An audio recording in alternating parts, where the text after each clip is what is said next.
Hello, hello, hello. Good morning, everyone. Welcome in. It's so great to have so many of you here with us today. Welcome in, everyone, and thank you for your patience. Good morning, good morning, good morning, and happy Wednesday, everyone. My name is Jessica Owens. I am a system of care specialist with the UC Davis Resource Center for Family Focused Practice. And you are joining us for our June Complex Care webinar. We're so glad you could be here with us today. As we get started and folks are still logging on to their audio and getting connected, let's go ahead and kick the day off with having you all introduce yourselves in the chat. Please share who you are and what county or agency you represent. We always love to hear and see who is in the room with us. So just taking a look at the chat and seeing who's in the room. We have lots of folks, we have a few community-based organizations. I see Santa Clara and San Luis Obispo in the house. We also have some folks from Tulare. Welcome in, welcome in. I see Kern and Kings County in the audience. We also have some folks from Nevada and Sonoma. It's great to have you all here with us today. Thank you, thank you, thank you. For those of you just joining us, please feel free to introduce yourself in the chat and share what county or agency you represent. And please, if you see a friend or a colleague in the audience, please say hello to them. So just going through my checklist here. We're going to go ahead and get started with an icebreaker before we move on to the presentation today. So summer is here. The solstice is happening on Saturday. It is getting hot outside. I always think of the summer as a time to try new things. And I recently tried something new, which was teaching myself how to snorkel. And it turns out I'm not very good at it. So I tried that thing last week for the first time, and I have never felt more like a fish out of water in the water. But it was a really fun experience, and I couldn't help but laugh and kind of share the joy in how uncomfortable it made me feel. So, from you all, I would love to hear, what is the last new thing you tried? And you can feel free to post that in the chat. What was the last new thing you tried? Oh, we have some good answers already. Thank you, thank you, thank you for those of you who responded. Paragliding, that is something I've always wanted to try. Okay, someone took their first Muay Thai class last week. That's awesome. Oh, someone tried alligator for the first time. What did you think? Did it taste like chicken? That's what they say. They always say alligator tastes like chicken. Okay, playing a catcher position in softball. Awesome. Okay, cauliflower pizza. You weren't a fan. That's okay too. But at least you tried it. You tried something new. That's what's important. Oh, okay. Okay. The person said alligator. Here's the news is in. It tastes like a chewy pickle, which is interesting. Not like chicken. Awesome. We'll keep the responses coming in the chat. Even as we get older and we're adults and we get set in our routines, this is just a reminder to go have some fun, try something new, try something that might make you feel a little bit uncomfortable or, something outside of your comfort zone. So keep those responses coming in the chat. We love to see those. So once again, for those of you who are just joining us, this is the June Complex Care webinar. If you've been here with us before, welcome back. This is your first your first webinar, we're so glad to have you here with us today. I am a system of care public education specialist with the UC Davis Resource Center for Family Focused Practice. And this webinar is brought to you in partnership between the UC Davis Resource Center for Family Focused Practice and the California Department of Social Services. And now we're going to move on to a few housekeeping items I have for you all. I do have a few of my UC Davis colleagues in the room with me today. We have James Williams and Geraldine Bordage, and they will be helping to support any questions or comments that come up in the chat. I did want to let you all know that today's presentation is being recorded and it will be made available on our Complex Care website in the next few days. And we'll be posting that link for you in the chat. And we've been having these webinars for a few years now, so you can go back and look at the previous recordings of any of the webinars we've done. And you can also use that link to register for any future webinars that we have coming up. Okay. We also have complex care case coaching sessions available to you all. So we're going to drop the link in the chat for those if you would like to learn more about that. And for any of you who are interested in requesting a letter of attendance for today's presentation, we're going to put a link in the chat for that as well. Okay. So once again, if you're just joining, please feel free to introduce yourselves in the chat and put the county or agency you work for. And I wanted to share with you all that we do have another learning opportunity that we are doing on a monthly basis, which is the Neurosequential Model of Therapeutics Learning Collaborative. My colleague Geraldine is going to post some more information about that collaborative if you would like to learn more about that. And now we're going to get started with today's program. So before we begin the presentation, I always like to ground us and remind us all that when the term complex care is used, it is intended to highlight the circumstances in which youth have a variety of identified needs across multiple domains that have been unmet, often over long periods of time, by behavioral health, child welfare, probation, education, and other systems. As a result, these youth need high-intensity, individualized treatment options to better resolve challenges and address their needs. By integrating services from multiple systems and tailoring interventions to specific needs of the youth, we are better able to provide comprehensive support and facilitate meaningful improvements in their lives. So today, we are thrilled to have our presenters in the room with us. We are going to hear from a nonprofit organization serving Native American youth and families in a very rural part of California known as Humboldt County. If you have not made it out there yet, I recommend you do. It is one of the most beautiful and enchanting places I've ever been. This community-based organization provides culturally grounded, community-centered mental health care, emphasizing the importance of trust, relationship building, and culturally grounded care. Together, Native and non-Native clinicians will share best practices and engagement strategies to deepen our understanding of how to better support Native youth and their families. We are also honored to have the voice of lived experience in our group today. They will share their insights on how to create more meaningful, respectful, and impactful engagement. The title of today's webinar is Healing Together, Integrated Mental Health Approaches for Native Youth. And our first presenter of today is Amy Matheson. Amy is a licensed clinical social worker with a master's in psychology, or a master's and bachelor's in psychology from Humboldt State. She is the director of the Youth Leadership Development Program at Two Feathers. Amy brings over 5 years of experience supporting youth and families in achieving wellness across all areas of life.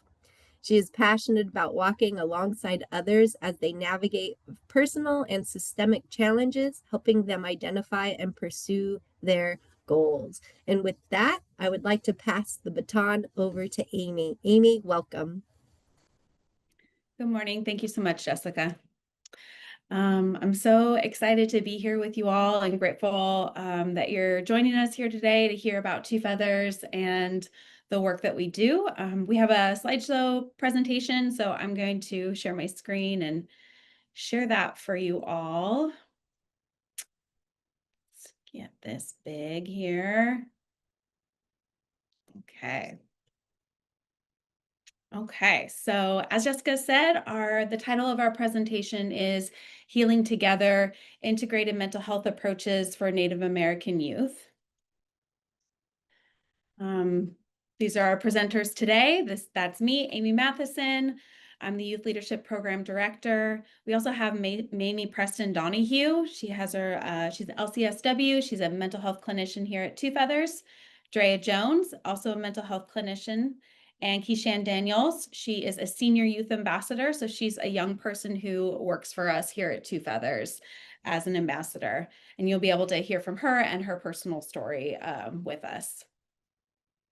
So just a little bit about Two Feathers.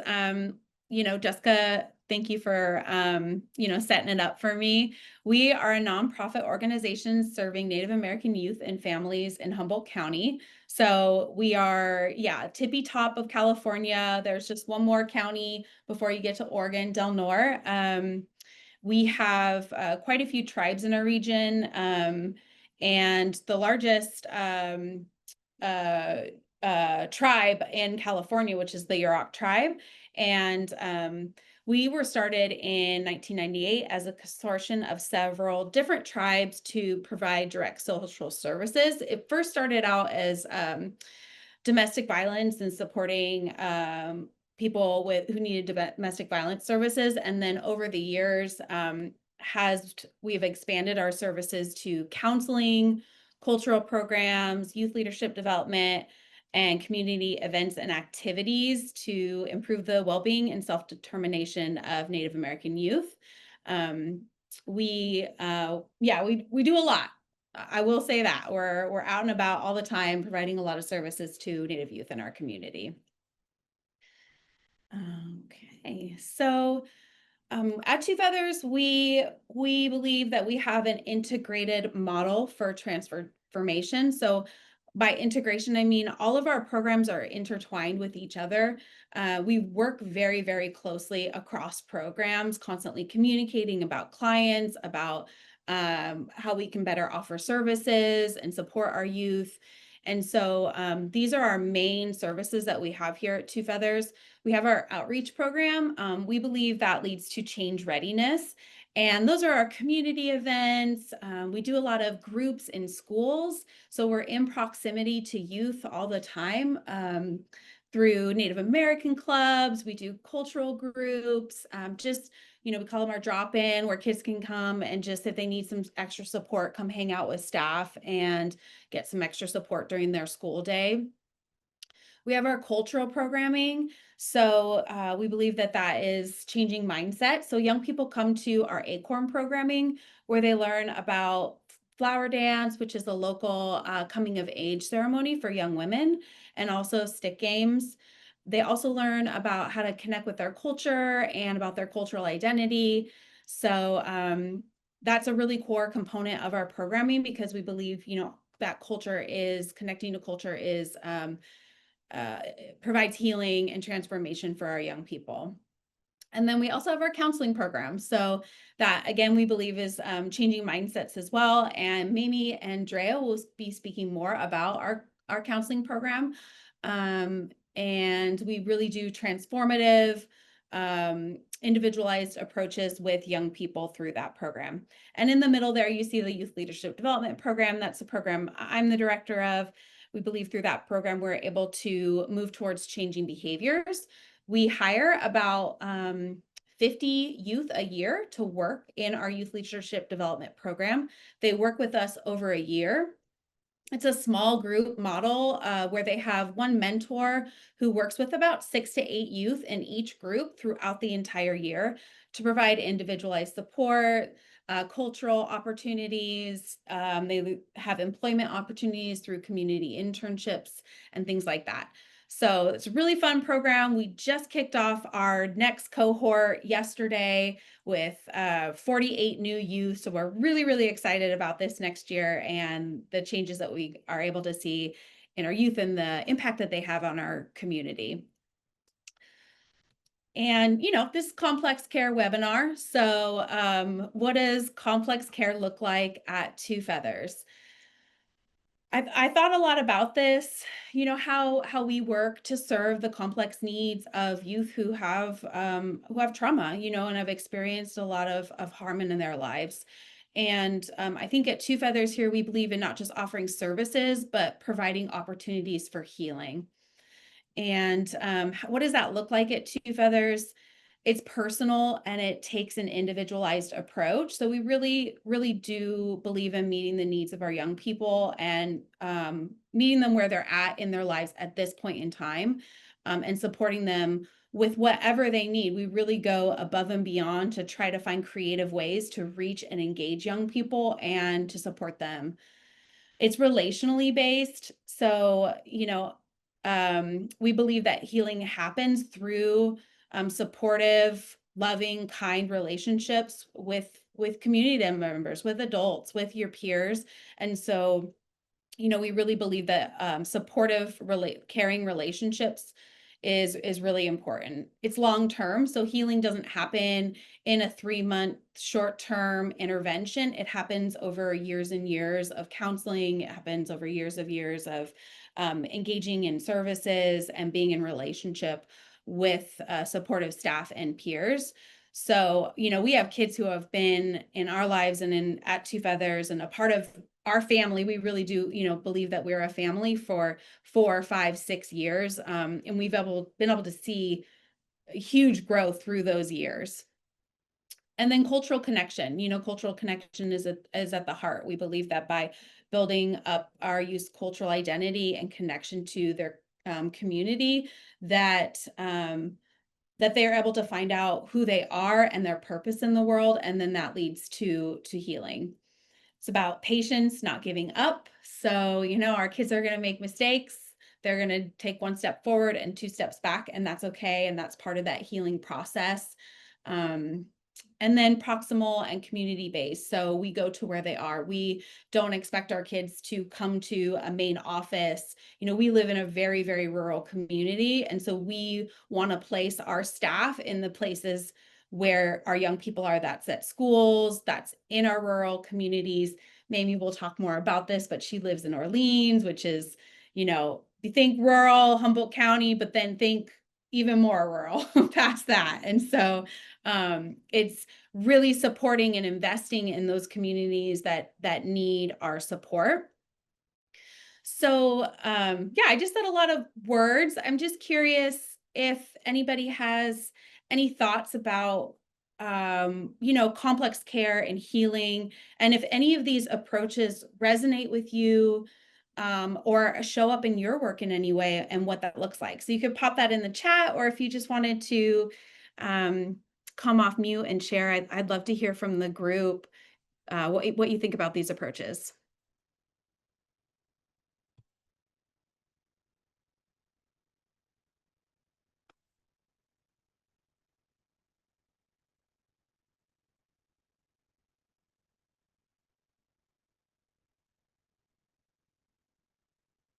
Okay, for shy. No, Yeah. I'm not gonna be shy. I'm waiting. I'm just really curious. First off, I want to extend my appreciation for all the supports and the services both you and your team members are providing to such a great and needed population. I go out fishing. I'm Native American.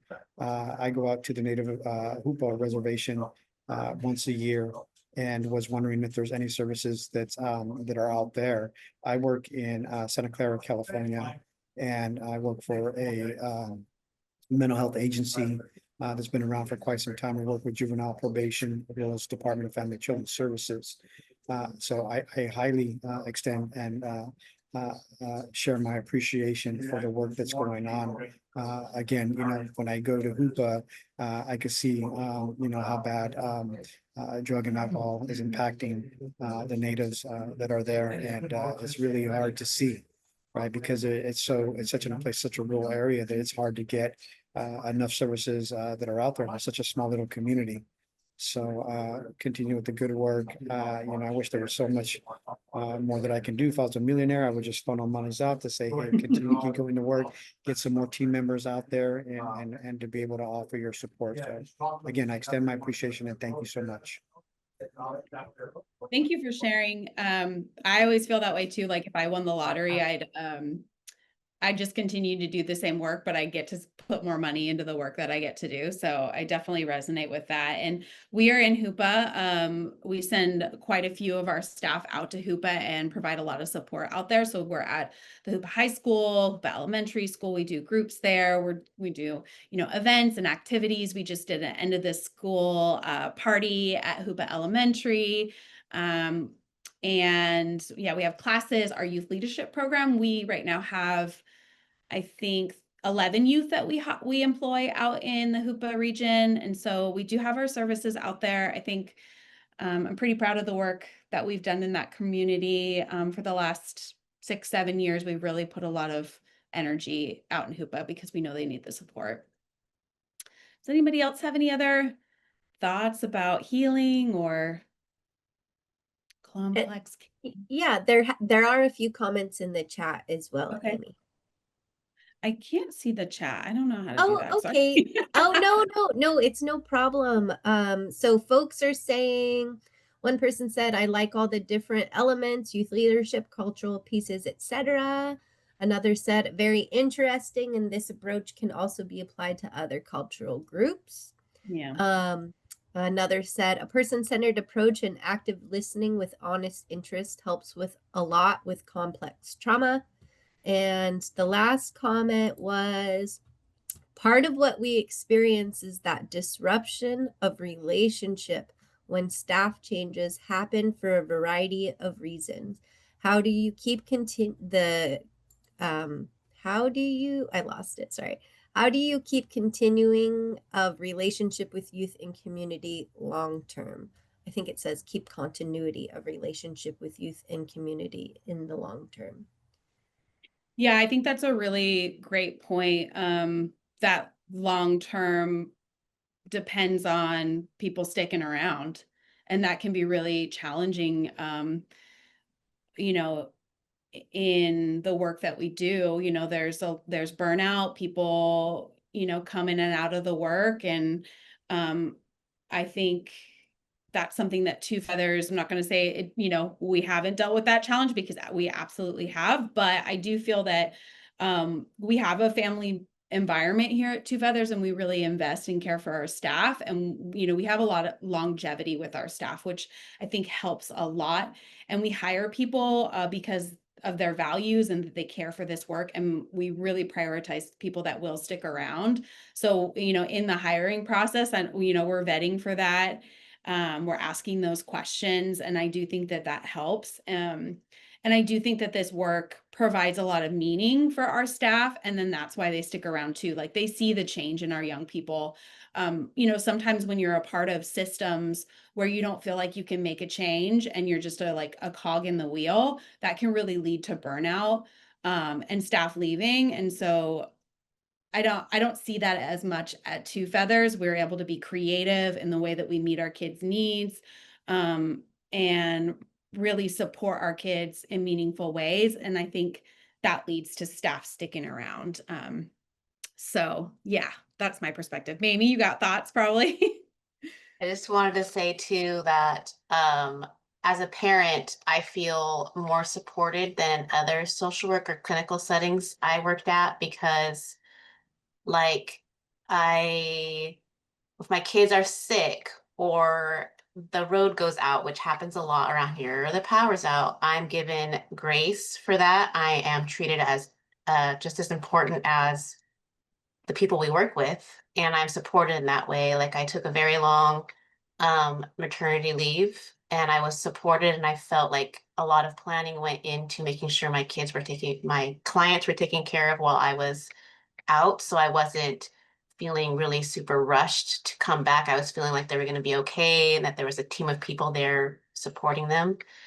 And it is a very family friendly environment. So if I got to bring a kid with me to a staff meeting, it's no big deal. You know, I'm not going to bring them into my counseling session, but I do feel more support as a parent. And I'm also not, um, you know, in other work settings, when I was doing really good, people would be like, let's load you down with like 40 plus people then, and bam, bam, bam, and do your case notes during the session. And it didn't feel like I was able to provide quality care. And Two Feathers does intentionally keep caseloads at a point we're able to provide quality care and not feel, like Amy said, like we're just checking a box for Medi-Cal. It feels like we're providing quality care, and that is an intentional, not just for our clients, but for our employees too. Thanks, Mimi. That's great. Okay, well, I'm gonna move on to our next slide. I just wanted to provide some historical context for this conversation. You know, I don't know that we're always educated very well. Well, most of us aren't educated very well in, you know, in grade school, high school on the history of contact and Native and colonization in the United States and its impact on Native folks. And so I know that I didn't learn about this until I was in grad school. And I started to be a part of the rural indigenous program here at Cal Poly Humboldt. And that's when I started to learn the history. And so I think it's very critically important to know the history, to know the why of complex care and the need for complex care in our community. So there's just some bullet points here. I don't want to go over all of them. I would really encourage folks. There's a website there that you can look up more information. It's very comprehensive that I would recommend. But, you know, I think these are some main historical periods in California specifically that had a really, really big impact on the Native American population here in California. So we had the Spanish Mission period where Spanish colonization happened and there was the establishment of missions. You know, the main goal with Native people was to convert and assimilate them. And then that was through coercive practices that suppressed their culture and, you know, just a lot of harm and death through all of that. And then there was the gold rush period. You know, this was one of the darkest episodes of dispossession. There was widespread sexual assault and mass murder against Native people in California. So you can imagine the greed that happened during that time. And people were not focused on creating caring communities across races, but about, you know, getting gold. So a lot of harm was done during that time. As you can see, before the gold rush, there was 150,000 Native Americans living in California. By 1870, this number had plummeted to around 30,000. So genocide. Boarding schools was another really dark period. These are just highlights. You know, there's long history. There were 526 government-funded and often church-run Native boarding schools across the United States. The Native children were forcibly abducted by government agents and sent to schools hundreds of miles away, starved or abused when they spoke their native languages and practiced any other traditional, you know, Native cultural practices. By 1926, nearly 83% of Native school-age youth were attending boarding schools. I mean, that number is staggering. 83% only, you know, 100 years ago, not too many generations ago. The majority of our young people, Native young people, were in boarding schools and were experiencing massive amounts of trauma. And I think just the thing to highlight here is that, you know, this was long sustained government sanctioned harm to Native people. And I do also want to highlight that there was a lot of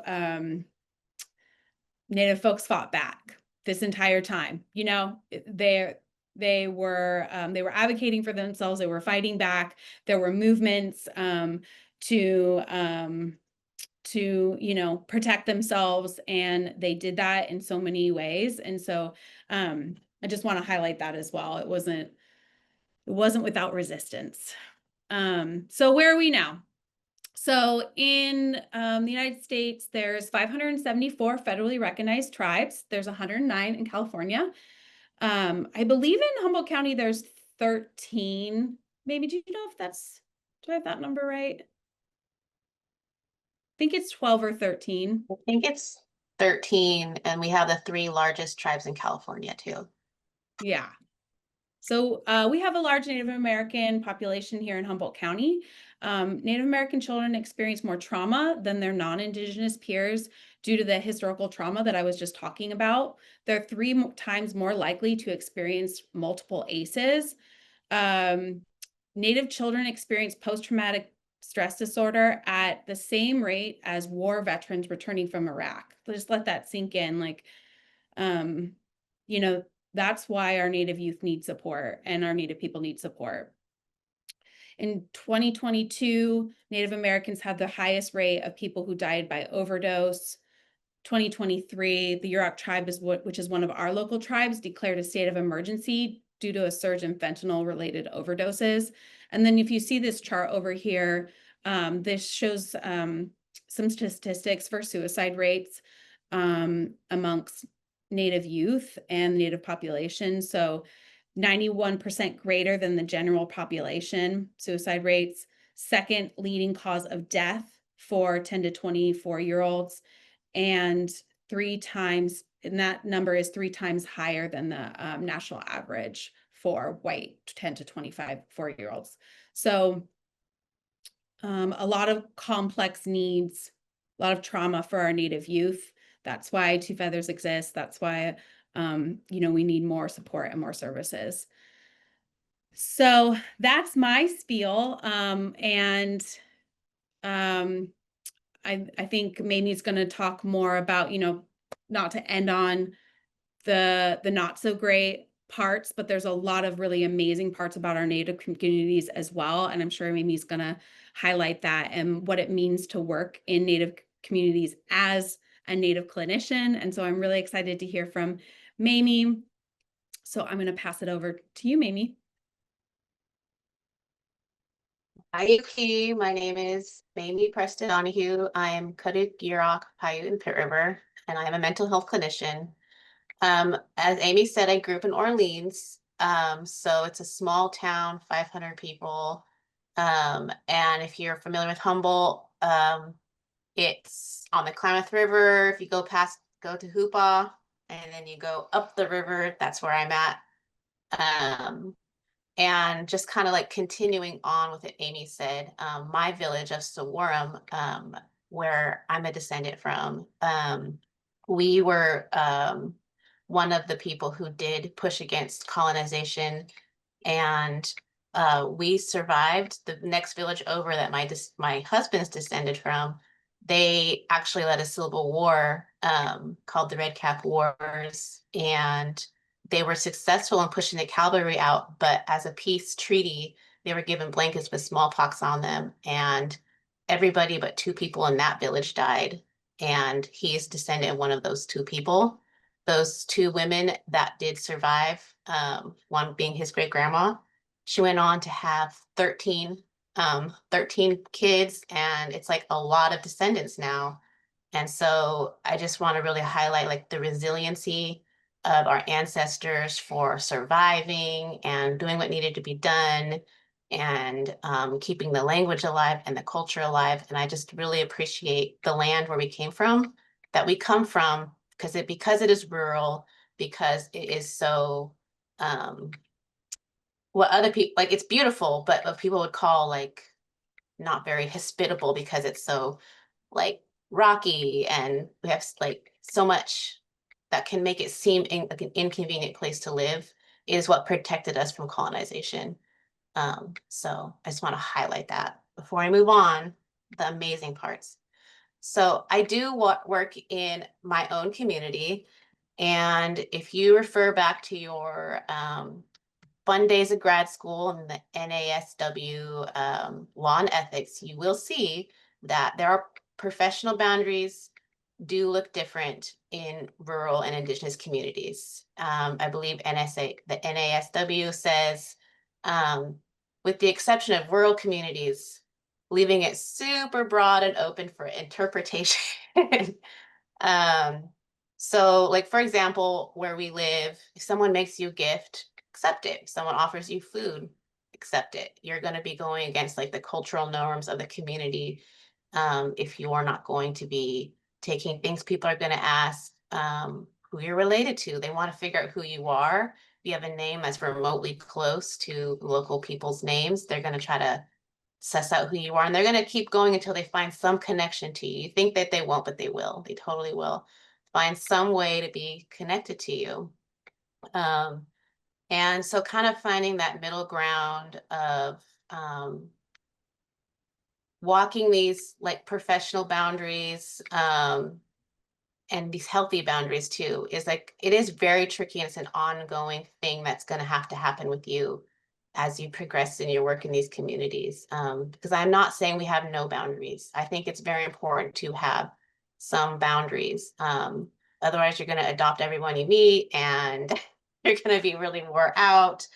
And there's definitely times where I've had to, people have come to my house, and I've had to, you know, I'm like, oh, let's help you. Let me get you a thing. I'm going to find you a place to live. Can I stay here? Like, oh, I'm going to find you your aunt, that can live with you. And I'm going to take that time out of my time to make sure, so just walking those healthy boundaries is really hard. And it's going to look different in each community and each person. With one thing being that I am a mother, so I do be very aware of, not just for myself, but for my kids. There have been times where when I first started out as a social worker, I had a kid, a client bully my son because he was jealous that I was his mom, and he wanted me to be his mom. So I've had to really take a lot of time to negotiate how I'm able to be in this community. Also knowing that how I post on social media, how I act even when I'm off the job is always closely scrutinized by my own community. And really finding spaces where I am not on, where I'm able to be more not be social worker all the time is difficult, but very necessary. And I do take a lot of time to make sure that I have that space, because as a Native social worker in your own community, it is really important, because people automatically see you as a social worker, and you're like this immediate resource that people will access all the time. And so you are truly truly important in your community, and a bridge for your other coworkers who are non-native, so that they know what's going on. But you do have to make sure you take that time to also separate yourself where you can. And there are definitely times where people have wanted to access my time when I was like, I'm sorry, I promised my kids I would do this today, and I can't do that, and just getting used to saying that has been very, for me, as someone who's raised to be a people pleaser, it's been hard. But so that's something. I'm wondering if anybody has any examples of how they've had to negotiate. Anyone working in rural community has any examples of that, like negotiating those boundaries that they've had to experience?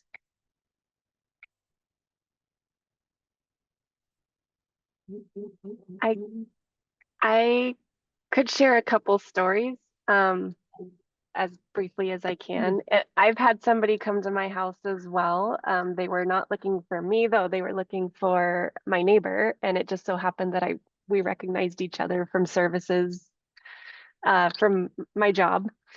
And I know there's a lot of discomfort for some clinicians around that, but because of the relationship that we had while I was helping them in my job, there was that trust, I think, already built. on both sides, you know, mutually. And we just ended up sort of checking in my front yard, and I kind of asked like, well, you know, where are you headed? Do you know where you're going? And he let me know that he was just trying to say goodbye to a couple people before he got on a bus. He said, I've got this food in my backpack. Can you make sure this gets to the food bank? Because I think I'm not going to be able to eat it. I'd rather not be carrying it while I walk to the bus. And so it just ended up being like a really nice catch up with somebody who, when I had known them, they were in a very deep mental health crisis and struggling with reality and things like that. So it was just very nice. And then the other thing is I have received therapy, and one of my previous therapists ended up in a community event panel alongside me. And at that time I was very young and thought, oh, she's not going to be able to, you know, she's not going to let this happen, or this isn't going to be allowed to happen. And I remember just how good it felt that she saw me as a professional rather than just a client. And that I really felt, because of her approach to the panel and the event and her acceptance of me as a professional, I really felt like that sense of belonging in my job. So I also feel like as therapists, we also have, I think we benefit the most from dual relationships because we also seek therapy so often. Oh yeah. No small secret. Dylan McClure worked for us, and he was my therapist for a while. You know, so he's like, are we okay? But like I said, that kind of constant negotiation. On intake, I ask people like, do you want me to say hi to you in public? Should I wait for you, or should I follow your lead? And I ask that like on a continual basis. I remember when I worked for another agency, they were told me to not communicate with my clients. And I remember I told the person later, and they're like, oh, I thought you were just being a fucking snob, not talking to me. And I was like, oh, I thought I was being professional, you know? So, so I like that kind of like constant negotiation. And, you know, when you're working with kids too, like confidentiality is like, I have to uphold it. They don't really care though. Like some people will be like, hi, my counselor's here. I have to go. Da, da, da. You know, like they don't really seem to care as much as we do. But I think it kind of like makes them more open to receiving resources too and asking for help, and not making it feel like it's such a like this odd concept of time and place, where I'm only a helper in this setting versus I'm a resource for you always, and a lot of people are, and kind of like changing that narrative of very much like withholding help and resources for you. So I'm gonna move on to the next slide. So another thing that is really important, I think, for all clinicians working in like multicultural communities is just knowing that there are different ways of knowing. One of the cool things about Two Feathers is that I'm a mental health clinician, but I'm also a coded language teacher, and I teach in the schools under the Two Feathers umbrella, and I also run a play group under the Two Feathers umbrella, and we get to teach the coded language. And one thing that's really important that I always emphasize is that there has always been differences from tribe to tribe, village to village, family to family. And I always tell people, this is how I learned from my teacher. How does your family do it? Because those differences are important to recognize. And I think that sometimes, as far as like cultural etiquette and things like that, it's just really important to like ask and not assume that if you've worked with one Yurok person before, that's going to be that way, you know, when you're coming in to do like grief support or something. Like the way that they grieve might be differently because they're an inland Yurok versus a coastal Yurok, you know. So knowing that, you know, is really important, even as far as regalia and everything like that. So just going in with that and being curious and being and asking is super important. And I know that we all want to take shortcuts and we all want to be like, this is the definitive, like, tribal way, but it's never that easy. And so please always ask. And like, one thing that sometimes kids will not want to engage in cultural activities because they will say, well, my so-and-so says that we only do it this way, and so I don't want to participate in this activity, or I don't want to go on this field trip, or I don't want to go to this place.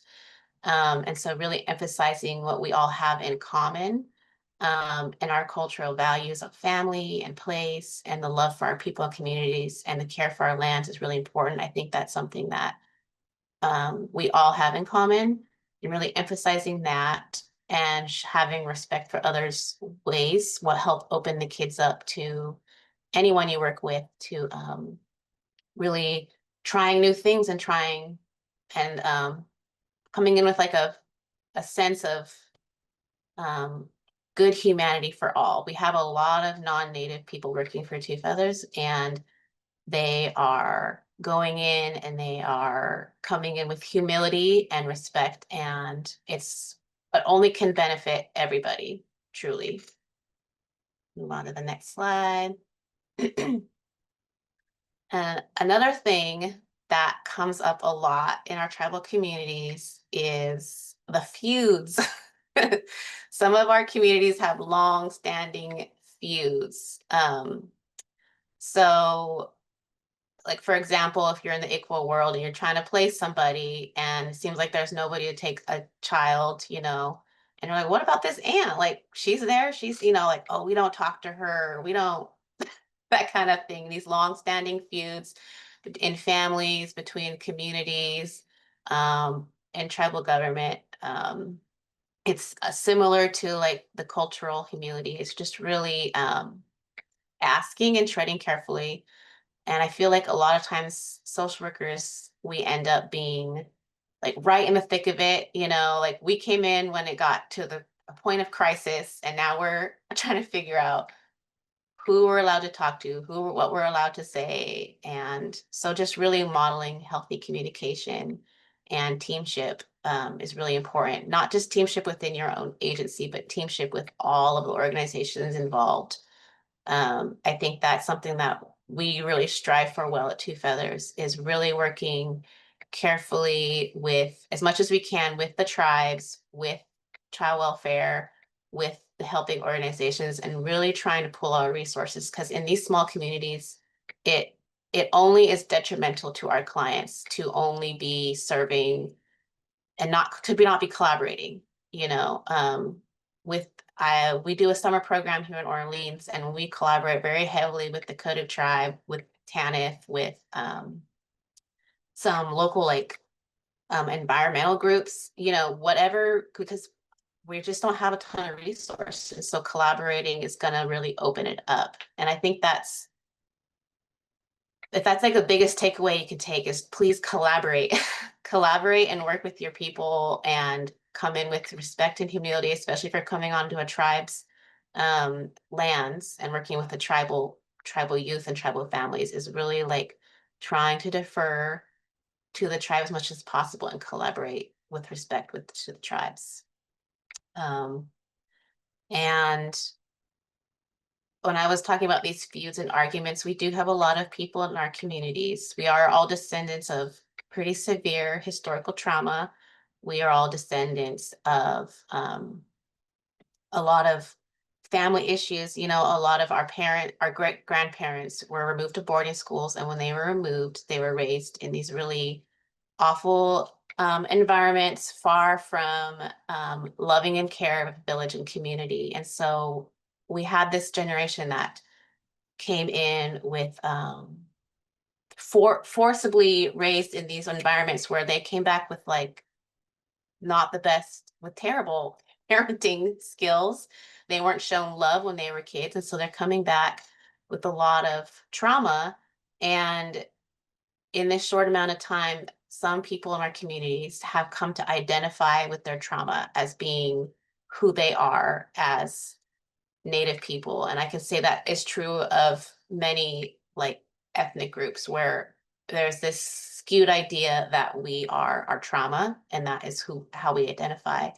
And so really emphasizing that the genocide and colonization was a very short amount of time in our history as a people, and that is not who we are, and really emphasizing that we're the descendants of medicine people, weavers, warriors, healers, and emphasizing the positive to help change not just the views of the individuals we work with, but the views of how they view their communities and their willingness to work in their communities to make it better. There is this negative stereotype that to do well in our rural and our indigenous communities that you need to leave the community. And I'm an example that that's not true, you know, that our communities have a lot of potential and a lot of resources, and we have a lot of cultural resources that can't be found anywhere else in the world that are really unique to us. And so really emphasizing that much longer, richer history that we have, and really putting community care back into these communities is really important. And I think that at Two Feathers, we do a good job of that, of like teaching, having activities that really promote kids getting back on the lands, promote kids fixing their communities, like working in the community gardens, cleaning things up, looking into ways that they can fix their own communities, like with skate parks. We got mountain bike tracks that we're building. We have some cool wellness centers going on. So really just challenging and this idea that these negative stereotypes we have and beliefs we have about ourselves are not true, and really connecting people to that much longer history is super important. So does anyone have any input as to far as like community, the long stand coming into a feud and how to negotiate that? Has anyone ever had that, or coming into like maybe a rap or a meeting where it was very much like we've come to all fight each other, and it's like no, we come to like help a client? Does anyone have any examples of how they've negotiated those things?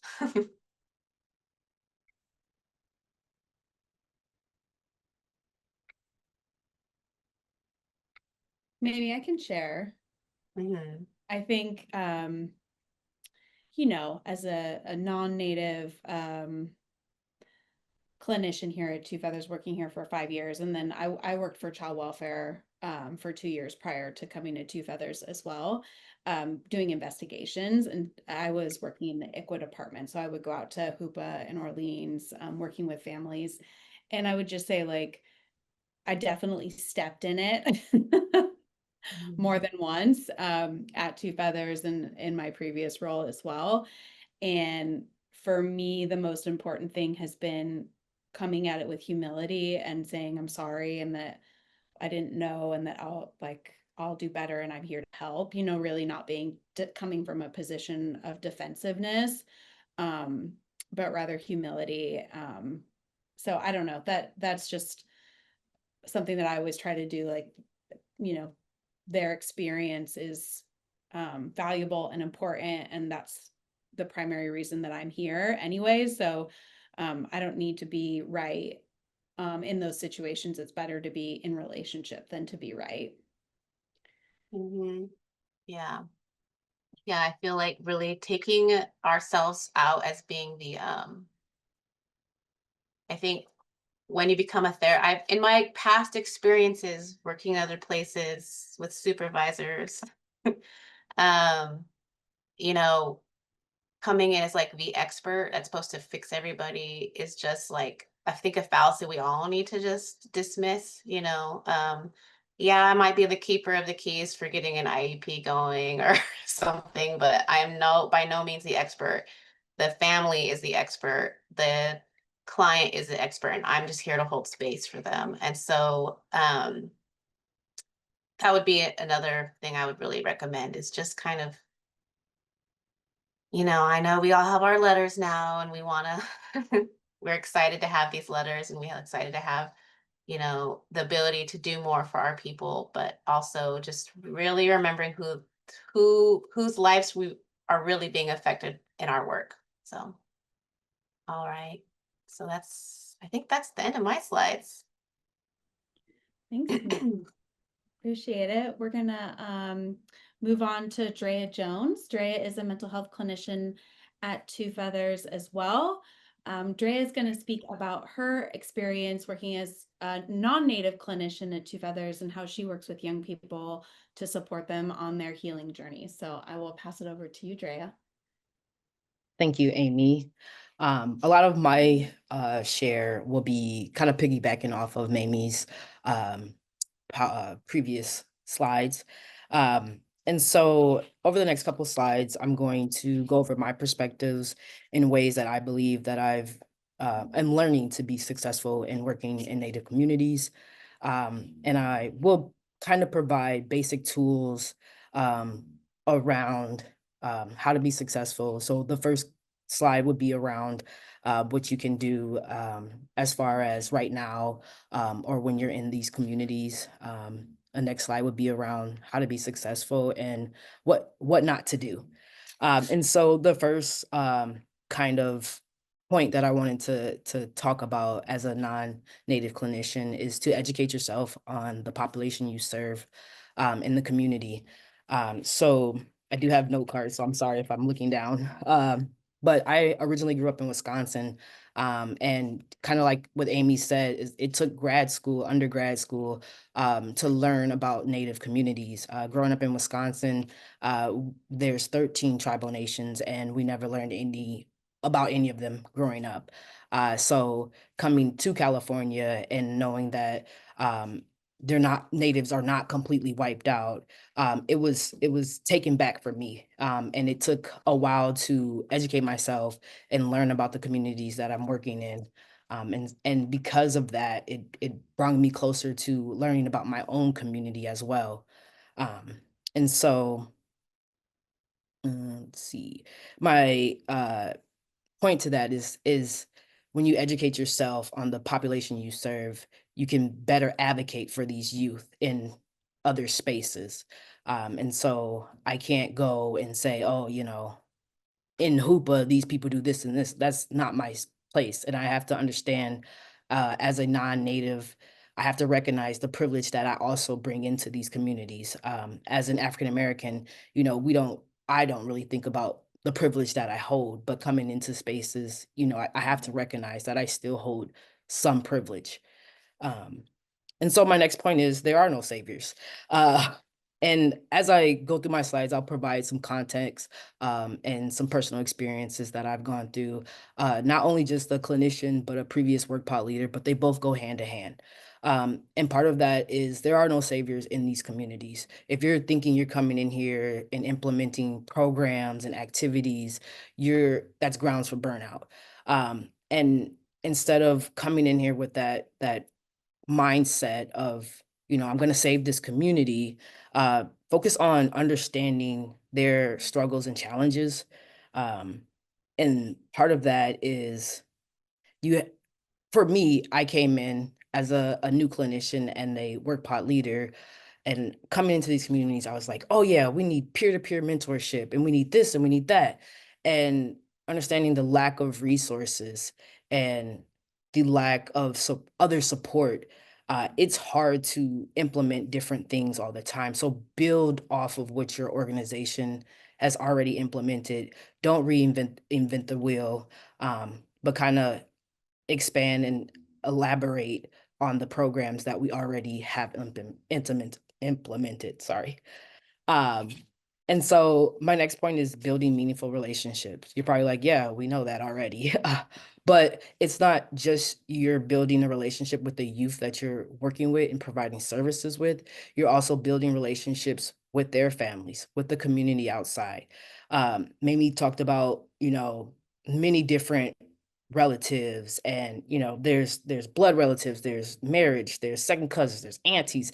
So be mindful of the relationships that you are building, because you may come in contact with another youth, and because you worked well with a cousin of theirs, they have that relationship, they can open up a little bit more.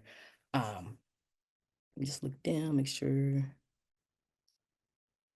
Yeah. So my next point talks about recognizing your own challenges. As a mental health clinician coming in, I didn't think I had many challenges to face, but there were tons. And for example, and I'm going to use Mamie as an example, one of my biggest challenges was learning native names, and learning how to pronounce their names. And I consulting with my supervisor. I'm like, I don't know what to do. Like, what do I do? So you have to find ways to um, recognize those challenges and push through and kind of just find ways to support that. And one way that I did was kind of break down the names on how I viewed it. Even though the youth aren't looking at these names, I'm not saying, oh, this is how I say your name, or this is how your name is written. It's how it's perceived for me to be able to pronounce their name. So I may break up Mamie, May, and then ME, because that's how it sounds to me. But just understanding that that's a challenge for me to be able to recognize those names and be able to constantly look at it and pronounce it the right way. And especially with names, there's no shortcut with name. You can't just be like, oh, I'm just going to call her May because that's easier. You're taking power away from their name. You're taking power away from their families and generations. And we don't want to do that. That eventually will cause harm. And another thing that I think about is correct them every time. Every time someone says their name wrong, correct them every time. Because again, we're advocating for youth, we're advocating for culture, and that is a part of their culture. So there is no shortcuts around trying to, make it easier on you. It's not supposed to be easy. It's supposed to be a little more challenging. And I've noticed that challenge, and I was able to overcome it a little bit. So my next point is, again, Mamie talked about this earlier, was ask questions. But when you're asking questions, you need to know when it's an appropriate time to ask questions. It's okay to be curious, but also recognize that you shouldn't ask questions about a flower dance at a flower dance. You shouldn't ask questions about ceremony at a ceremony. Find a trusted colleague or a community member to be able to pull aside and say, hey, what was this flower dance about? What was this ceremony about? How do I show up for these things? Is very important, because that shows that you're interested in learning about the culture, and you're willing to recognize that, and recognize that you want to be involved in these communities. And so by asking questions, you can relate that into your sessions. Some youth aren't, wanting to be involved in certain, activities. And some youth are, they want to, weave baskets, they want to acorn gather. And so asking questions around that. And when you're in those sessions, like, hey, would you be willing, or would you be interested in, weaving a basket, or, building, making regalia in our sessions, and incorporate those things into our sessions, so that not only are they getting that mental health service, they're also getting a connection to their culture. And again, that is building that healthy rapport with your youth. I'll go to the next slide. And so working as a non-native, how to be successful, in my opinion, is a lot of patience. Around these patients, just make sure I got my right slide. Having that patience is going to give you so much grace in the end, because these communities are somewhat closed off. There's people that come and go. There's workers that build relationships and they leave. They implement programs and they leave. So it's kind of difficult. So having that patience will definitely help build those healthy relationships and rapport in the community. And being consistent kind of goes hand in hand with having patience. Um, being consistent for me is being able to reach out to a youth and simply ask them, just communicating like, hey, how do you want me to communicate with you? Some youth are open to me and like, oh yeah, like reach out to me, the day before our session. Some youth are saying, oh, you can reach out to me a week before. Some people are like, actually blow my phone up until you get a hold of me. And sometimes we do that. We go that extra mile to be consistent with our youth so that they recognize that we're in these communities and we're here to stay for most part. And I think Two Feathers have done a great job keeping our staff and being very consistent. Another part of that is being present, showing up. And for example, I've had a youth in my work pod who, a parent had passed away. Um, and they had arrangements to gather. And I've, talked with other colleagues, and one of my colleagues who also lived and worked in the community said, just show up. I was like, what? Oh my gosh, what do you mean just show up? What do I wear? What do I do? Like how? But it's simply just showing up. And even though I showed up at this gathering, I stuck out like a sore thumb. I was uncomfortable and uneasy.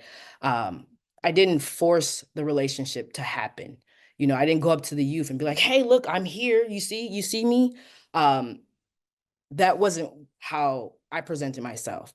And so when the time was right, the youth came to me and, accepted the love and support that I had given the youth. And that relationship blossomed over the next year. So just showing up and being present is extremely important in these communities because you don't have to go out your way to be seen. You're seen, they see you. And they're curious about you just as much as you're curious about them. So just show up and have some patience around these communities because it's very difficult to be able to open up to a clinician, especially a clinician that we may not share any cultural values together. And so one thing that I do appreciate about Two Feathers is that we don't operate around like other organizations. Other organizations may say, hey, there's like a 3-strike policy. If you cancel a session, if you reschedule the session, if you no-show the session, then you're basically out. And you would have to go through the process all over again. But with Two Feathers, as a clinician, we have a 12-week engagement policy where we have 12 weeks to put in as much effort and time to support our youth. And within those 12 weeks, we can, it may take week 7, week 8 for a youth to decide to open up with you. But having that, having that space to be able to not just cancel or, close out services with the youth because they weren't engaged in the first 3 sessions is a challenge, because even ourselves, we can go into doctor's offices or therapists and we don't fully open up that first session. I don't fully share everything on that second session. You may get a little bit more on that third one, but having 12 weeks to be able to fully engage with the youth and then continue services after that is important. The next point for me is to learn to be a backseat driver.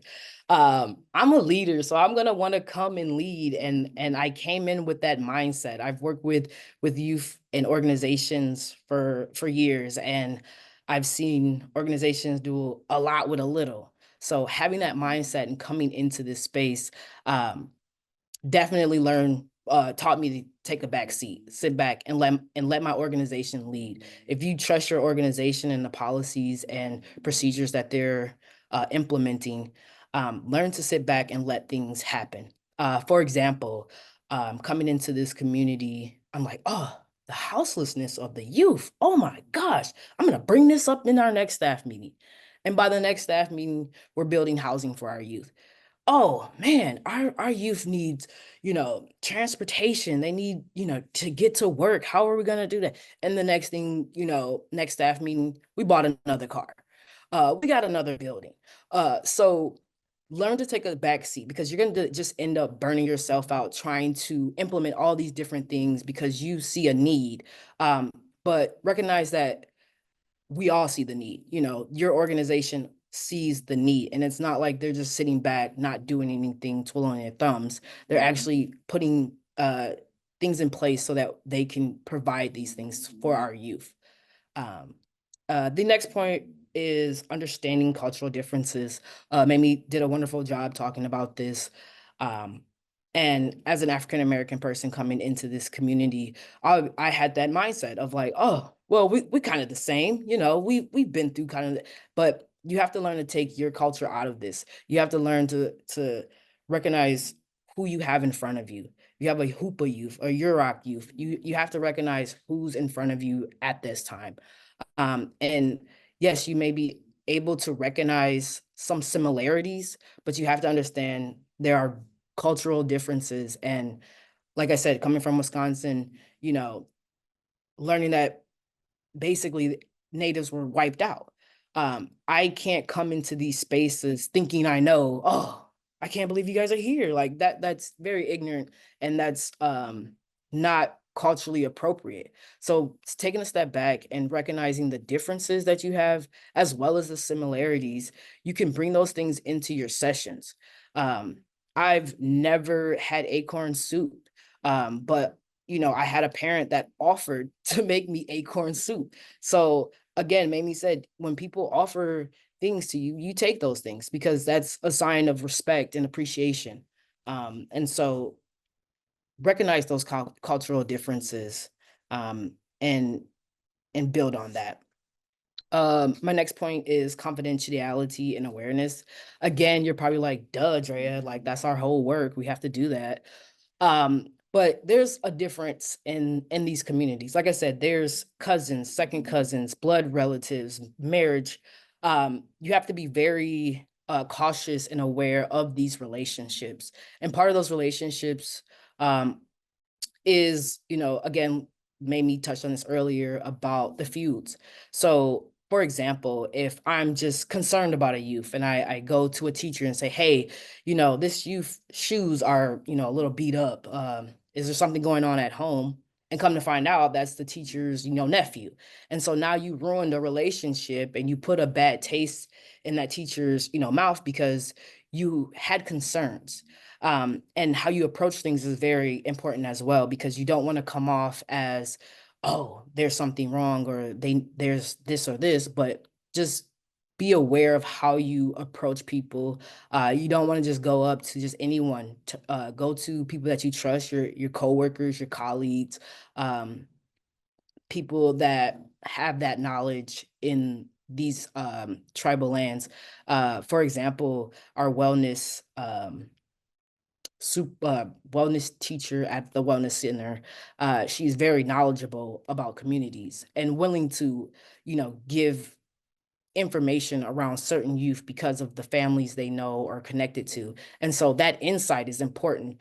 And so if you ruin that relationship with, you know, like the secretaries or the front office people, you're not going to always have information or things that are important to you from these people, because these people are in these communities and they know a lot. So utilizing them is very important, but understand that confidentiality, you know, and awareness goes hand in hand. I'm not going to go and be like, oh, Amy's this and this, and, you know, ruin these relationships with the community members. And you can go to the next slide. So some things you can do right now, know where your cohort is working. For me, example is that I had struggled with a school. I mean, I could not find a confidential space in this school.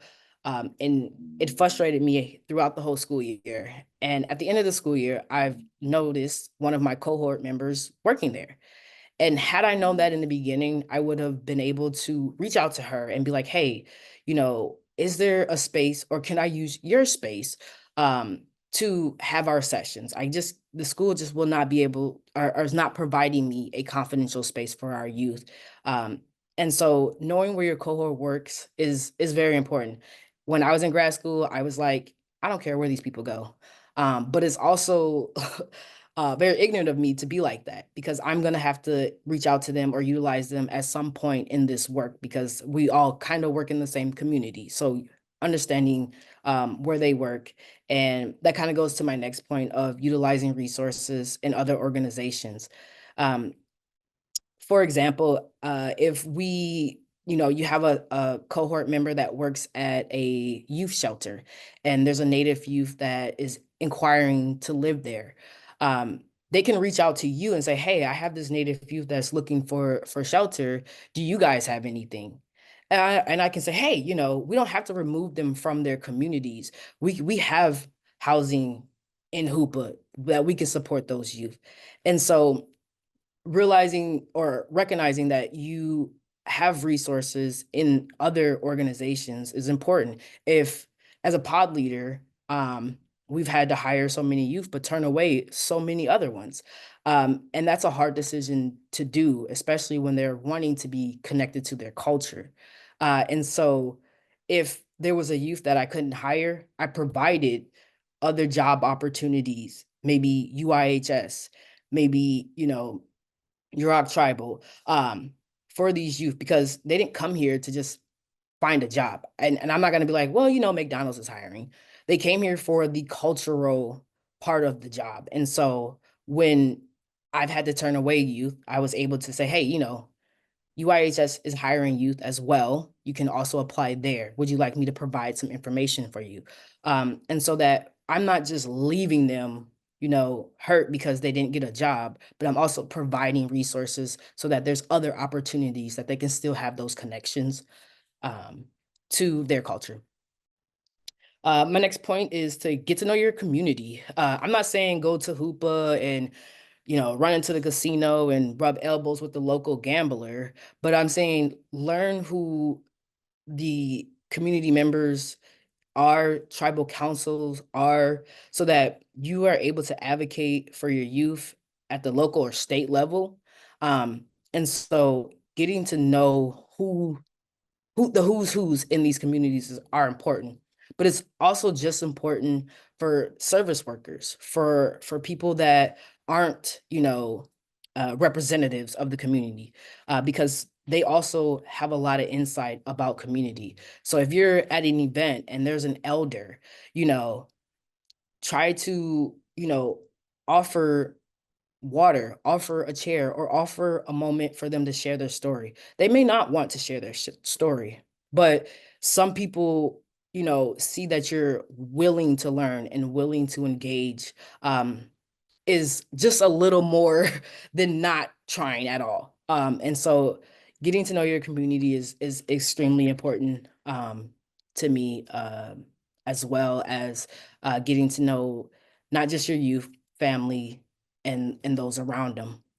Uh, Last point is to educate yourself on the history. Amy had a wonderful slide earlier about some of the history around these tribal communities, but do your own research. Like I said, our education system, I felt like failed me, so I've had to do my own research on the history, and being able to do your own research on the history of these tribal lands helps you advocate for our youth. And I can't stress this enough, is it takes a lot of advocacy for our youth.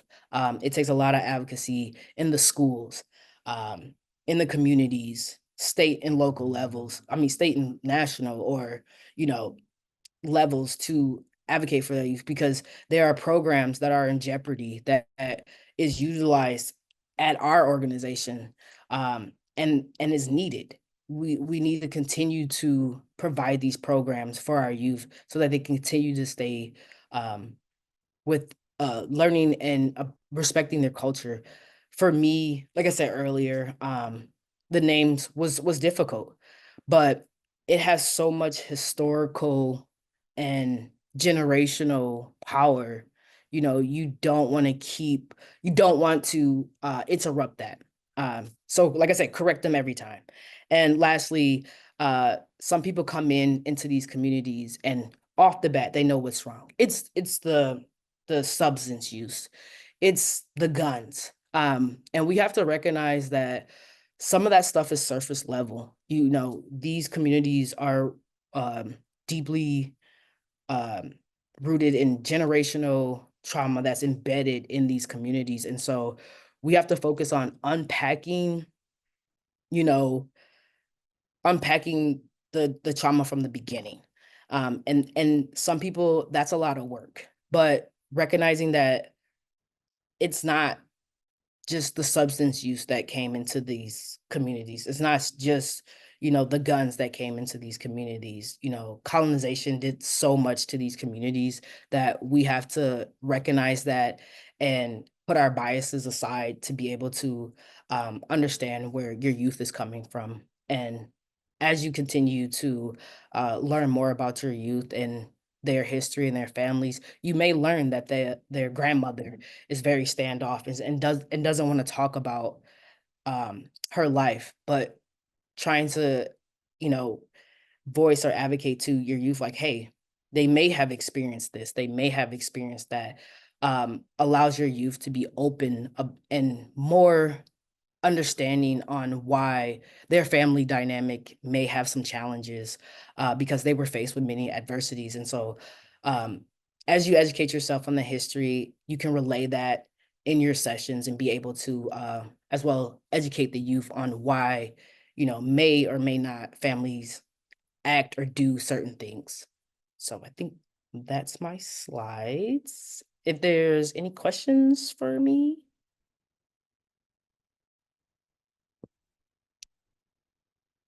Thank you. Thanks, Drea. We also might have some time at the end for questions if anybody thinks of any in the next 30 minutes. I think Mamie had a great comment here. She said, don't take initial distress personally, given the history, it's understandable, stay consistent. I think that's really great advice.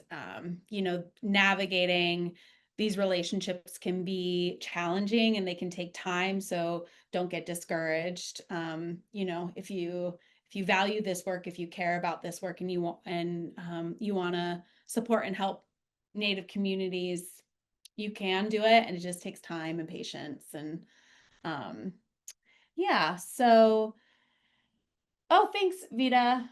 I hope that's how you pronounce your name. Sounds like the statewide directory that I shared needs some updating with additional resources. So thank you for doing that work. Appreciate it. So we are going to have, our next speaker is going to be Keishan Daniels, but first we're just going to take a quick stretch break. You know, we've been at it for an hour and a half. So I always like to just like stretch it out. If you need to stand up, take a drink of water for 30 seconds. I love a quick mini break because this is a long stretch. So feel free to take a big stretch if you need. We appreciate you for hanging out with us. All right. So Keishan Daniels is next. She's going to be sharing her youth perspective. And you know, whenever I do, I've done a lot of these presentations, and without fail, I will like do my spiel and then I'll have a couple youth share, and people will be like, "Oh yeah, okay, Amy, cool, good job," or whatever. But like they always like, you know, swarm the youth because the youth perspective is powerful. It's important. We hear from adults all the time in these spaces, and so I always just really want to highlight our youth.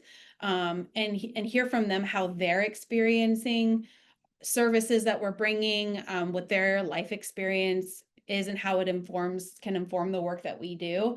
And so I'm just really grateful for Keishan being brave to share with us today, share her story, give us her advice and her perspective.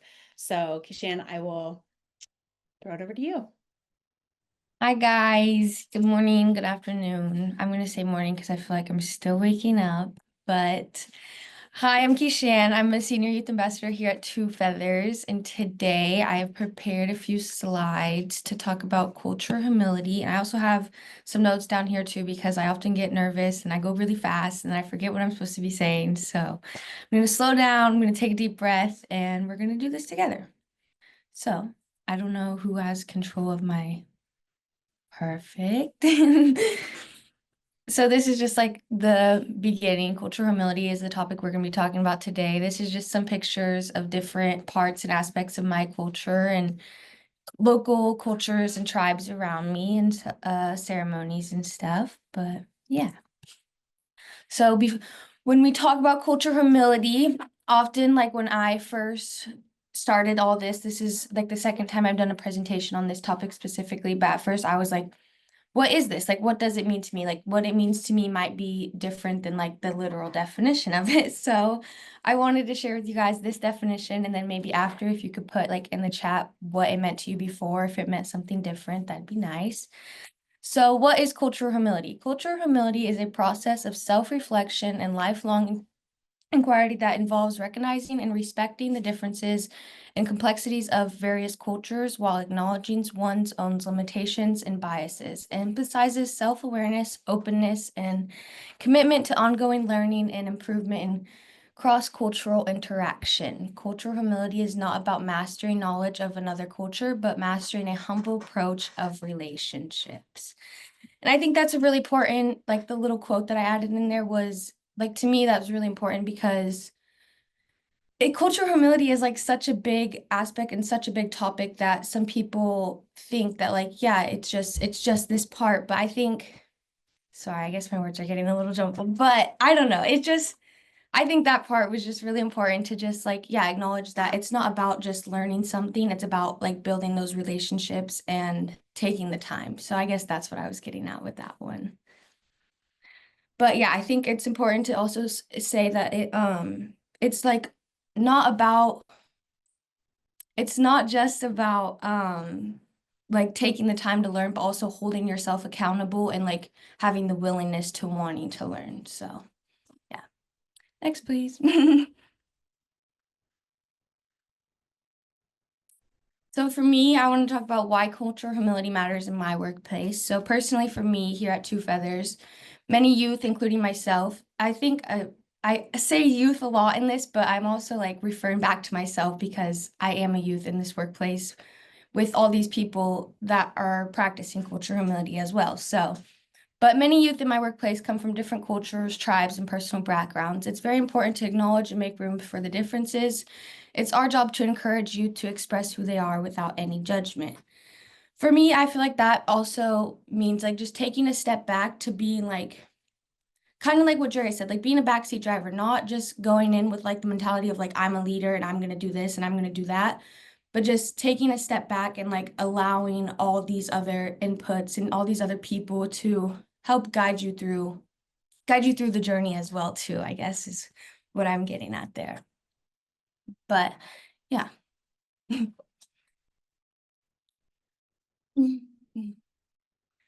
So my role as a youth ambassador here at Two Feathers this is like I have a very broad role, I would say, but this is like just a little summarize, is my role in my workplace is to represent my culture, community, and background with the willingness to learn from others, to support my peers by showing up and listening. Cultural humility is not something that you take a class on and pass when you're done. To me, it's so much more than that. It's taking the time to listen, wanting to learn all you can, and not just because you have to, but because you want to. Use your voice for those who feel like they can't. Lead with empathy and not ego. And I think, again, that leads back to like what leading with empathy rather than ego would mean is like giving others the opportunity to be the leader and not thinking that you know everything and you're coming in to teach, but you're coming into with the mindset like open to learning and open to accepting the differences and accepting the changes and just really taking like a step back as yourself and being like, okay, like am I giving these people like what I think they need or like what I think they need or what they actually need, you know? So I think it's just taking the time to reflect on yourself and like ask the questions like before acting, maybe I guess is like what I would say would be representing like with leading with empathy rather than ego. Next, please.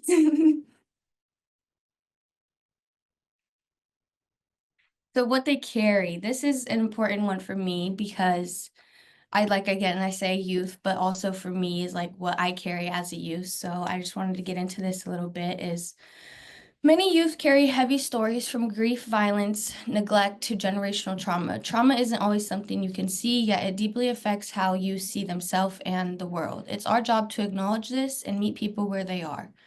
It's our job to build the connection with youth for them to feel as though you are someone they can trust and connect with.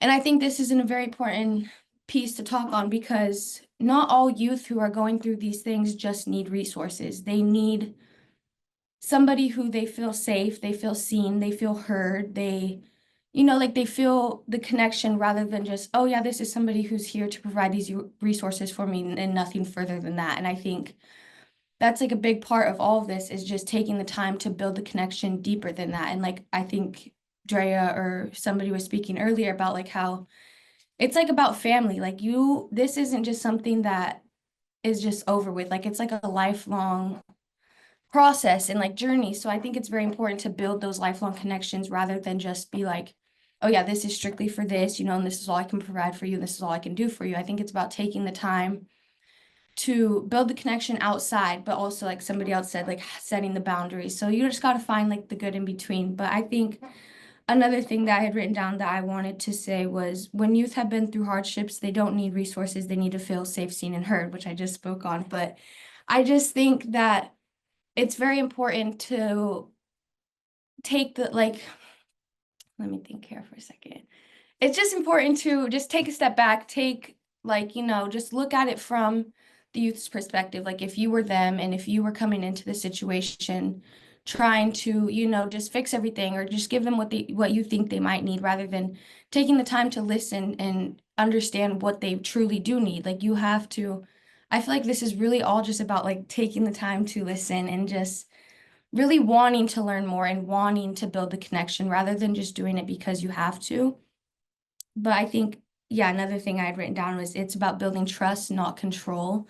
So I think, yeah, again, that all just ties back into what I was just saying, just taking the time to further the connection. And then another topic I had written down was, I should have done a different slide for this, but I think this part I wanted to talk about also recognizing the power and privilege of one has over like another person. And I think this is really important because like I think it's important to recognize the power and privilege because everybody goes through things, but when we ignore power imbalances, I feel like it leaves room for people to be overlooked or overseen rather than taking the time to like if you're higher up than somebody or you do this and somebody does this, like I think it's just all about mending together and being able to put those differences aside and all come together for the same result. Like we all want the same thing, right? So I think it's important to put those aside, but also recognize them. Like if you don't come from this generational trauma or you don't come from the same background as all these youth, I think it's important to acknowledge that and accept that and to just, express that you understand that as well too. Because for me personally, like a thing that I dealt with a lot was like, if I like had a counselor or something like that and they came from like a whole different background as me, I would be like, well, like, what's the point of talking to them if they're not like they've never been through this, so they're not going to understand. But I think it's the people who recognize that they haven't been through what you've been through, but they're wanting to learn and having the willingness to learn and understand and yeah, just understand like what you've been through and what your background is rather like compared to theirs or not comparing the two, I guess, really is like what that meant to me. So I just wanted to talk on that a little bit too, because I think that's like a very important piece is acknowledging like the power and the privilege differences. So yeah.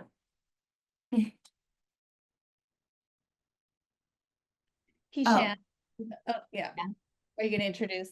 You want to introduce? Yeah, I was going to say, sorry. So I wanted to share this video is a little bit about like me and what I carry. So it's not everything, but it's just a short little clip for you to better understand my background, I guess, and like the privileges and power comparisons to maybe some of you guys. So this is me when I was 14 years old, and I just wanted to share this video with you guys.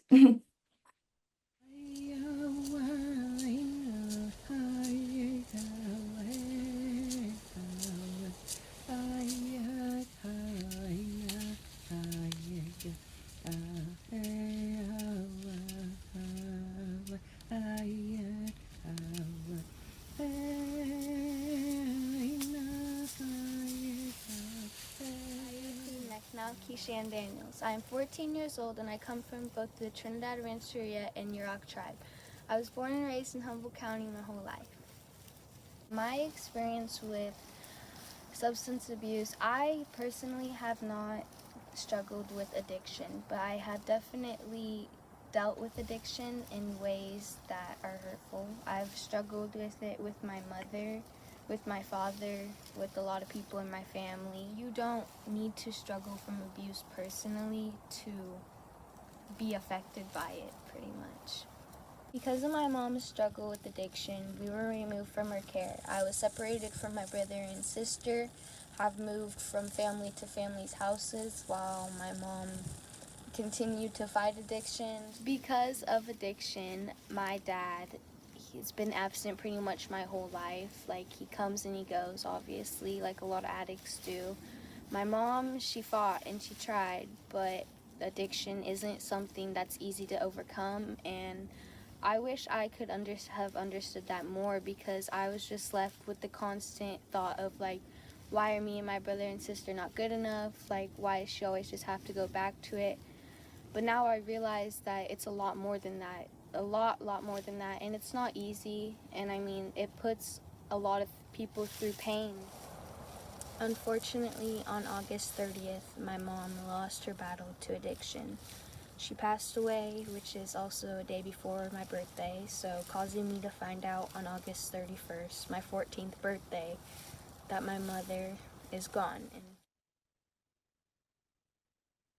my advice to people out there struggling with addiction that have children is, remember that you're not only hurting yourself, you're hurting a lot of other people with your addiction. You're not only bringing yourself down, you're bringing everyone down with you.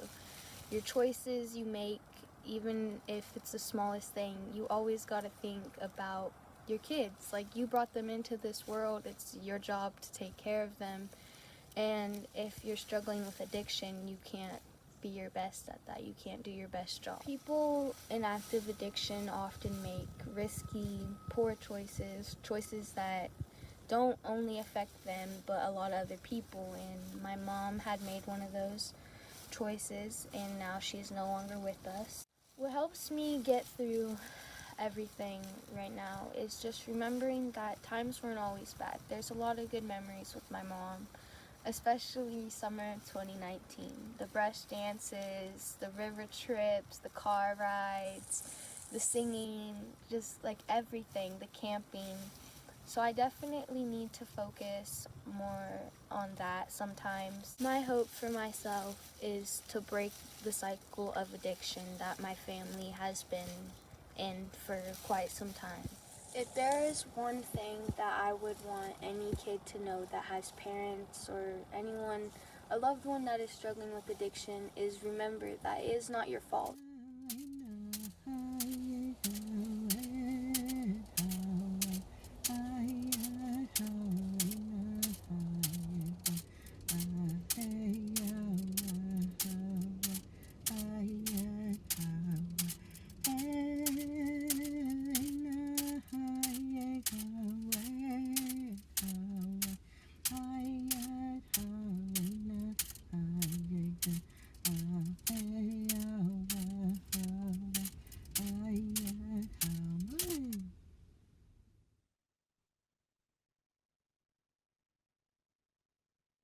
I can't lie, that was my first time watching this video in a little while, and it made me a little emotional just to see like the personal growth within myself. So sorry for that. But yeah, so that's my story. That's a little bit of my background, a little bit of what I carry. But I just wanted to also talk about the power of storytelling and the effects that it has on people, and to like encourage people that wait, sorry, all I see is the chat. Okay. But yeah, this is just what I wanted to talk about for a second. The power of storytelling. For me, using my voice and telling my story was the most impactful and meaningful parts of my journey. It healed me in ways I could have never imagined, but most importantly, it showed youth it's okay. It's okay to speak, and that they deserve to tell their story. The burden of having nothing or anyone to talk to, or thinking your problems aren't someone else's, is something I wish I could help all and any youth get past. And for me, this is a very big thing. It's a complicated thing because it took me personally a long time to understand and realize this. And it took a lot of work. It took a lot of work here with Two Feathers. It took a lot of work in my personal journey, but it's just a very important thing for me and something that, yeah, I wish I could help any and all youth get past, because I know the feeling of like feeling as though you were a burden, or feeling as though that, like you don't want to give your problems to somebody else. But I think just starting somewhere, starting anywhere, just accepting that that's what these people are here for, accepting the help and like wanting to be accepted with open arms. Like it's a challenge. It really is. Like I said, like I struggled with it personally for a long time, but that video was the beginning of it all for me. That was the first time I ever used my voice, I ever shared my story. And now I've done countless panels, I've done public speaking events, I've done this. I mean, here I am. I was really nervous and I still am always nervous every time, but I think it just goes to show that like after the feeling I'm going to get after this of knowing that, like I used my voice and I tried my best to do my part, is something that I just wish everybody could feel and like, like it just experience something everyone could have at some point in their life. But I think to close up, I just wanted, like I had a little things to say was storytelling is advocacy, and culture humility means listening, not to respond, but to understand and uplift. So I just wanted to leave you guys with that. And I don't know. I know I'm sorry I got a little nervous, probably went really fast, but if anybody has any questions about anything I said, you guys can feel free to ask and I'll do my best to answer. I see a few things in the chat. Thanks to everybody for the kind words. Respect.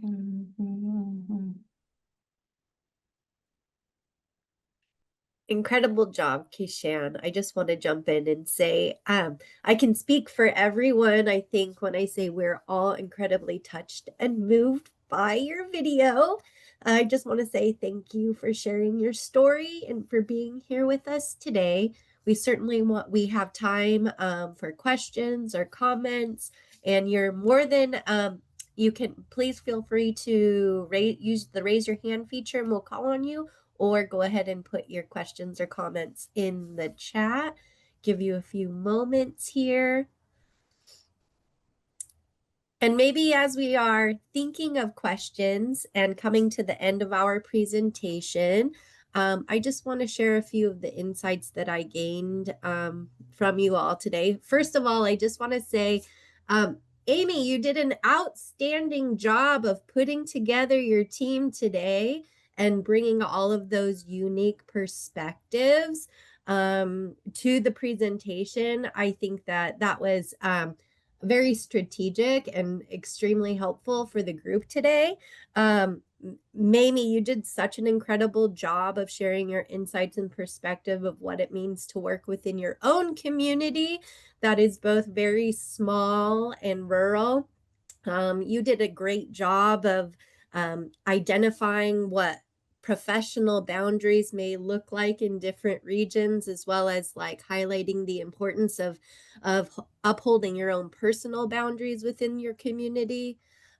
Andrea, I think that, thank you so much for sharing your experience, including the challenges and how you navigated these opportunities for growth with an open heart and an open mind. It was clear that you brought a lot of patience and perseverance and really truly trying to understand the cultural, the culture that you're stepping into. I really appreciated just sharing like the challenges of like saying new names in a new way and just the different things that you overcome there. Both Mamie and Andrea reminded us of the importance of treading carefully in community arguments and family feuds. I think that as service providers, we've probably all experienced times where navigating those communications can be a little bit challenging. Every single person who spoke today reminded us that there are no saviors. And I do see some hands raised, so we'll get to you in just one moment. Keyshawn, I just wanted to highlight once again the quote you included. Cultural humility is not about mastering knowledge of another culture, but mastering a humble approach to relationships. Andrea, you did a beautiful job of sharing your experience and exactly how you did that and walked that line and found that balance. And I also really loved what Keyshan said, learn what you can, not because you have to, but because you want to. And the few last things that really stood out to me and touched my heart today were about building relationships and connections. This is a part of everyone's lifelong journey. We could all use some support and practice with doing that. And last but not least, the importance of acknowledging power imbalances and privilege truly cannot be understated. Patty, I see your hand raised. Yeah. Would you like to come off mute? Yeah, I have to say, thank you everyone, all the speakers, and very, very informative. I learned a lot from everyone. All the information I get today will continue to help me to do my job very well. And to Kishan, you're my hero. You and I will have a lot in common. I like to talk a lot about myself, about what I do, about what I've been through, and it helps me because talking about it and I get information from people, it has been helpful. Thank you very much. Your video was very, very helpful. Thank you. Thank you so much.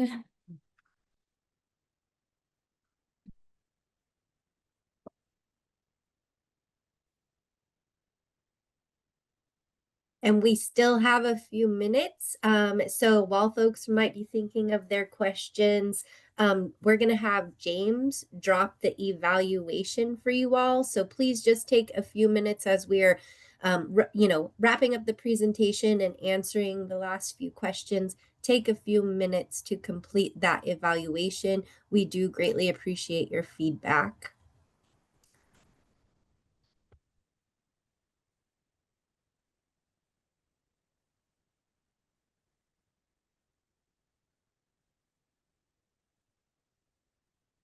And did anyone else have any comments to share? Any questions to ask?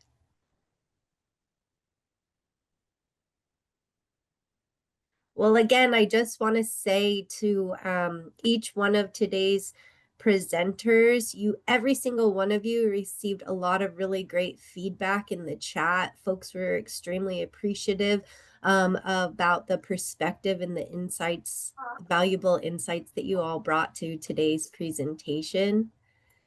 So I truly, from the bottom of my heart, really want to thank each one of you for being vulnerable and for coming to today's presentation and sharing this information with us all. It was really great. Thank you so much. We really appreciated all the engagement, encouragement, and just being here, a part of this community. Thank you for the invite to be here with you all. Thank you guys for taking the time to listen to me and my words and my story. I appreciate every one of you guys for being here today. And Adam, I see your hand raised. Go ahead and come off mute. Wow. Keyshan.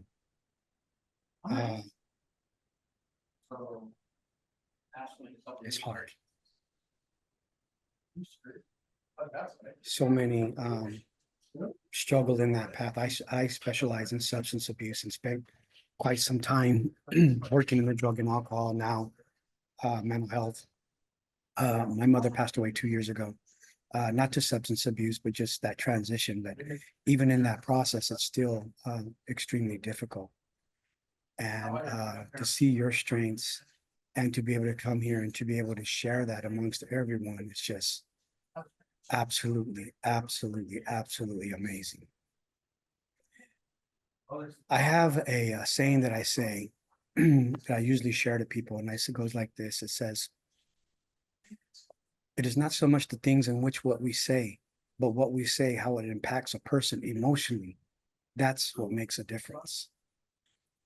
And I truly believe that within our culture that we are very sensitive to that. The background there reminded me so much of where you were speaking of the Hoopa Reservation, at which I visited once a year. And unfortunately, my friend Gail out there passed away, but I still go and pay my respects. But I just want to wish you well on this journey. And if I may say before I have to leave,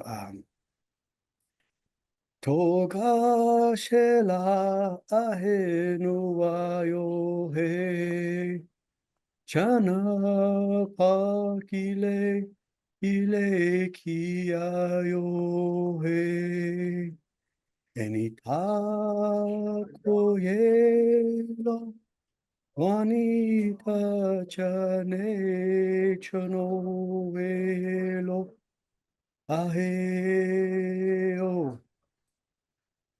Wanka kanka toga shela chewo kilelo aheo enita koyelo wanita chane chanoelo aheo. Wow, journey well, Kishan. Thank you so much. That means the world to me.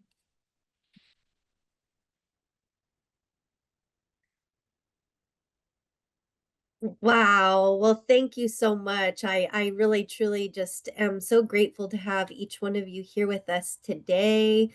You all did an incredible job, and I'll definitely be saving the link to that video so I can watch it again and share it out with all of my colleagues and friends. Well, to each one of you here today, thank you so much for joining our June Complex Care webinar. And once again, special thanks to Two Feathers for bringing such an incredible presentation to our audience. And with that, I hope you all enjoy the rest of your Wednesday and go and get out there and enjoy some summer and try some new things. And we look forward to seeing you back here next month. Take care, everyone. Bye-bye.